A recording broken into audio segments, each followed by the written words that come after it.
Welcome to Malaysia art and craft channel. Homemade clay செய்கிறதுக்கு first இந்த மாதிரி ஒரு பவுல் எடுத்து அதில் வந்து வாட்டர் ஃபில் பண்ணி அதில் கொஞ்சோண்டு சுகர் போட்டு நல்லா மிக்ஸ் பண்ணதுக்கப்புறம் உங்களுக்கு பிடிச்ச கலரை நீங்கள் சேர்த்துக்கோங்க.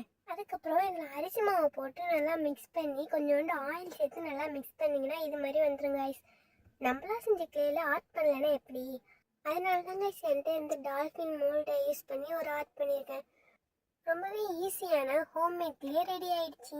இதே மாதிரி டிவிக்கு கீச்சன் செய்ய ஃபர்ஸ்ட் இது மாதிரி ஒரு பிளைன் ஷீட் எடுத்துக்கோங்க. அதுக்கப்புறம் இதை அப்படியே ரோல் பண்ணி அப்படி தட்டி ஃப்ளாட் ஆக்கிக்கோங்க. அதோட ஒரு எண்ணில் நான் கட் பண்ணியிருக்க மாதிரி கட் பண்ணிட்டு அந்த ஹோலில் எடுத்து இதை க்ளூ போட்டு நல்லா ஒட்டிக்கோங்க. ஒட்டினதுக்கப்புறம் இதே மாதிரி கலர் கொடுத்துக்கோங்க.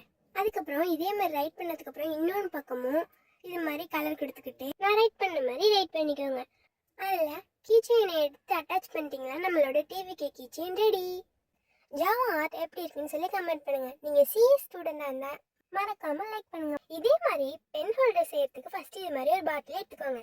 அந்த பாட்டிலை நான் கட் பண்ண மாதிரி கட் பண்ணிக்கோங்க. நம்மளுக்கு இந்த பார்ட் தான் தேவைப்படும். இது கீழே உள்ள பாட்டமை கார்ட்போர்ட் பீஸை கட் பண்ணி உள்ளார ஃபிக்ஸ் பண்ணிவிடுங்க. அதுக்கப்புறம் மேலே உள்ள பார்ட்டையும் கட் பண்ணி ரிமூவ் பண்ணிவிடுங்க. இதை சுற்றி கார்ட்போர்ட் ஷீட்டை வச்சு நல்லா க்ளூ போட்டு ஒட்டிட்டு அந்த கார்ட்போர்ட்லேயே அதுக்கு காது மாதிரி 2 பீசஸ் கட் பண்ணிக்கோங்க.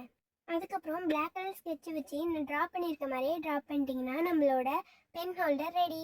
இதே மாதிரி ஃபேக் நெயில் செய்யறதுக்கு ஃபஸ்ட்டு ஒரு பாட்டில் எடுத்துக்கோங்க. அதில் நம்ம சென்டர் பார்ட் தான் தேவைப்படும், அதை மட்டும் கட் பண்ணி எடுத்துக்கோங்க. அந்த பீஸை இது மாதிரி நல்லா ரோல் பண்ணி இது மாதிரி த்ரெட் போட்டு கட்டிக்கோங்க. இதை நீங்கள் சுடுதண்ணியில் போட்டு 1 நிமிஷம் கழிச்சு எடுத்து இந்த த்ரெட்டை ரிமூவ் பண்ணிங்கன்னா அந்த ரோல்லே ரங்காய்ஸ் இருக்கும். அதுலேருந்து ஒரு பீஸை மட்டும் கட் பண்ணி எடுத்துக்கோங்க. இதே மாதிரி மொத்தம் 5 பீசஸ் கட் பண்ணிக்கோங்க. இது மேலே red colour nail polish apply பண்ணிட்டீங்கன்னா நம்மளோட fake nail ready. Bye guys.